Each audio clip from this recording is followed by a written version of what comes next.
David De Gea has had another fantastic season. It's getting to the stage now where you don't expect anything less from him, really. You struggle to remember a mistake that he's made, and all the awards that he's been given this year, the United's Player of the Year, the Players' Player, the PFA Team of the Year, the Golden Glove, are all well deserved. Other than that, Nemanja Matic has had a good first season, considering that he had a stunted pre-season with his move from Chelsea, and Romelu Lukaku as well deserves a mention.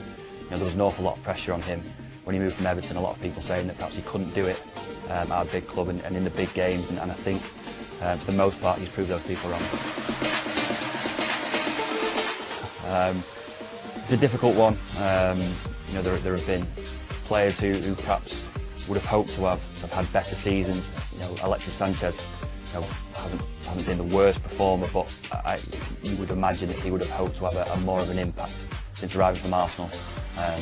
Jose Mourinho was keen to tell everyone that it's very difficult for a player to come in halfway through the season, and that's what we've seen really with Sanchez.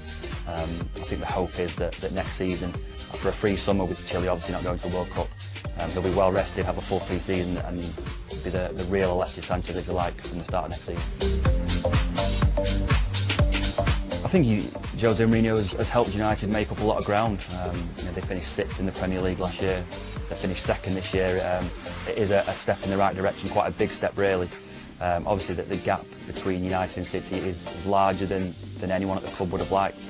There hasn't really been a sustained title challenge, but I think Jose Mourinho will be quite happy with his performance. The idea when he came in was always an initial 3-year project. He's been here for 2 years now. It really depends on what happens next season. The people higher up at United, and Mourinho in particular, will hope that there's a real title challenge next season, and hopefully nick it back from City. The one thing that they need to improve on is consistency. They've beaten every one of the other top 6 teams this season, but they've dropped points against teams that they shouldn't have. Losing away from home at all 3 promoted teams is something that no one would have expected at the start of the season. It suggests that it's not a case of quality that's a problem at Old Trafford at the moment. It is a case of winning game after game after game, and City have set a new standard of consistency in the Premier League this year. Won an awful lot of games, found ways to win games that perhaps they shouldn't have, and scored late goals, and that's what United have to match next season. It really is about consistency and seeing if they can win 31 out of 38 Premier League games and get closer to City.